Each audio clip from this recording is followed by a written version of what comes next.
আজ আগস্ট মাসের 5 তারিখ। আর এই আগস্ট মাসের কতটা তাৎপর্য সেটা আমরা সবাই জানি, কারণ এই আগস্ট মাসেই আমরা স্বাধীনতা লাভ করি। আর একটা মানুষের কাছে স্বাধীনতার থেকে বড় বোধহয় আর কিচ্ছুই হতে পারে না। একটা মানুষের কাছে স্বাধীনভাবে চলা, স্বাধীনভাবে খাওয়া, স্বাধীনভাবে কথা বলা, এর থেকে বোধহয় আর অন্য কিছু বড় হতেই পারে না। তাই মাসির ছেলের শত বাধা সত্ত্বেও শরীরটা পুরোপুরি সুস্থ হওয়ার আগেই মাসি চলে আসলো।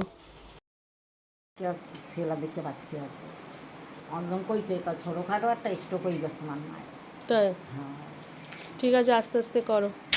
আর দেখো, সাত সকালেই আমার মা গায়ে হাত দিয়ে বসে গেছে এক রাস চিন্তা নিয়ে। উফ, মার মাথায় কত চিন্তা। ছেলেটা বাড়িয়ে চলে নিজের। হ্যাঁ, তোমার ছেলে তোমাকে খুব ভালোবাসে মাসি। কেন বলছো? যেভাবে এসে তোমাকে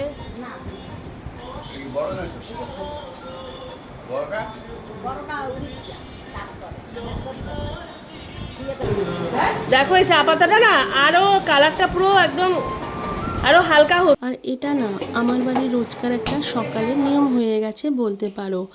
আমিও সকালের প্রাথমিক কাজগুলো সেরে যখন চা নিয়ে বসি, ঠিক সেই সময় মাসিও আসে।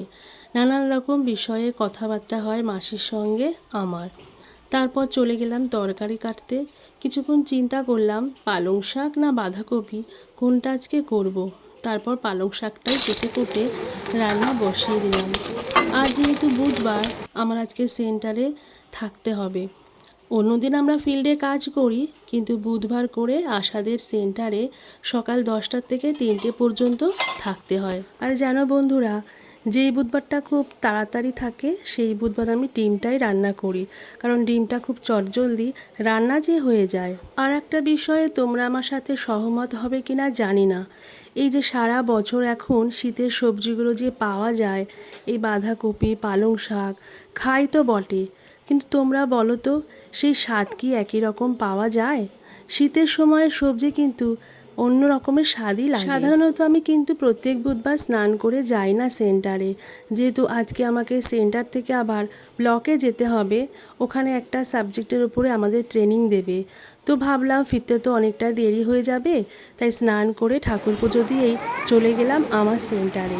আর যেহেতু মাসের প্রথম বুধবার, তাই প্রত্যেকটা হেলথ সেন্টারে আজকে কিন্তু ইমিউনাইজেশন চলে, বলতে পারো মা এবং বাচ্চার ভ্যাকসিনেশন চলে। আমার ট্রেনিংটা যেহেতু ব্লকের 2:30 থেকে ছিল, তাই ঠিক 1:15 নাগাদ আমি সেন্টার থেকে বেরিয়ে যাই, কারণ আমার সেন্টার থেকে ব্লক যেতে প্রায় 40 মিনিট লাগবে স্কুটিতে। আর যেহেতু আকাশ, মেঘ, বৃষ্টি এদের রূপ এক এক সময় এক এক রকম আমরা দেখতে পাচ্ছি, তাই আমি কোনো রকম ঝুঁকি না নিয়ে হাতে একটু সময় নিয়েই বেরিয়ে গেলাম। যেহেতু রাস্তায় কোনো রকম কোনো অসুবিধার সম্মুখীন হইনি, তাই বেশ অনেকটা সময় আগেই পৌঁছিয়ে গিয়েছিলাম আমার ব্লক হাসপাতালে। আর আমার ব্লক হাসপাতালের নাম হলো সবদালপুর গ্রামীণ হাসপাতাল। আর আমি না যখনই এই ব্লক হাসপাতালে আসি, তখনই এই হাসপাতালের সামনে এক ভাইয়ের চায়ের দোকান আছে, সেখান থেকে ও ঝাল ঝাল মশলা মাখা মুড়ি আর এই কড়া দুধ চা খেয়ে নিই। আমার ভীষণ ভালো লাগে। ও জানে যে আমি আসবো, তাই ও এসেই মুড়ি মাখা শুরু করে দিয়েছিল। তবে আমার জন্য একটু স্পেশাল করে মাখে, ওই আর কিছু না, লঙ্কার ভাগটা একটু বেশি দেয়। আর দেখো, মাঠ ভরা সবুজ কচি ধান। এখন যে আমন ধানের রোপণের সময়, কিন্তু এত বৃষ্টি হচ্ছে, জানি না শেষ পর্যন্ত গাছগুলো বাঁচবে কিনা।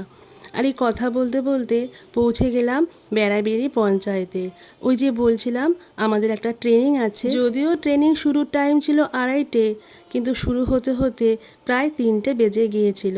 আর আমি যখন ওখানে পৌঁছালাম তখন অনেকেই সেখানে উপস্থিত হয়নি। আর সত্যি কথা বলতে কি, এই পঞ্চায়েতের ভেতরটা আমার এত ভালো লাগে, তাই ভাবলাম আজ যখন একটু হাতে সময় আছে একটু ভিডিও করে নিই। আর এদিকে দেখো, আমরা নিজেদের মধ্যে আলোচনা করছিলাম কোথাও একটু টুক করে ঘুরতে যাওয়া যায় কি না সেই বিষয়ে। তো এই বিষয়ে কথা বলতে বলতেই শুরু হয়ে গেল আমাদের ট্রেনিং। আজকে আমাদের ট্রেনিংয়ের বিষয়টা ছিল ড্রাগ অ্যাডিকশান। আজকালকার দিনে সবাই জানো তো, ছোটো ছোটো ছেলেমেয়েরা ড্রাগ অ্যাডিক্টেড হয়ে পড়ছে। তো সেই বিষয়ে ট্রেনিং দেওয়ার জন্য প্রতিটা এসএসকে থেকে 2-1 করে আশাদের ডাকা হয়েছিল। আমরা আশারানা প্রতি মাসেই কুমারী মেয়ে বা ছেলেদের নিয়ে মিটিং করে থাকি, কিন্তু সেই মিটিংয়ে আমরা কি করে বুঝবো কোনো ছেলে মেয়ে ড্রাগ অ্যাডিক্টেড কিনা, সেই সব বিষয়ে নানান রকম পরামর্শ দিচ্ছিলেন স্যার এবং ম্যামেরা। মিটিং এখন প্রায় পরিসমাপ্তি। তারপর আমরা সবাই একে একে নেমে আসলাম, আর নেমেই দেখলাম আকাশ একেবারে মেঘে আচ্ছন্ন। বাড়ি ফিরতে পারবো তো এই দুশ্চিন্তা নিয়ে রওনা দিলাম, কিন্তু না, বাড়ি ফিরতে পারলাম না। মধ্য রাস্তাতেই চরম বৃষ্টির সম্মুখীন হলাম। আমার হাতে যেহেতু ফোন আছে, এই সুন্দর বৃষ্টি মুখরিত বিকেলটা তোমাদের সঙ্গে শেয়ার করব না, এটা তো হতে পারে না, তাই না বলো? কখনো বৃষ্টির প্রবল বেগ কমছে তো কখনো বাড়ছে। যখন একটু কমলো তাড়াতাড়ি আমার রেনকোটটা পরে রওনা দিলাম বাড়ির অভিমুখে। তাহলে বন্ধুরা, একটা বৃষ্টি মুখরিত দিনের এই ছোট্ট ব্লগটা এখানেই শেষ করছি। সবাই ভালো থেকো, সুস্থ থেকো, তোমাদের জন্য রইল আমার আন্তরিক ভালোবাসা। টাটা।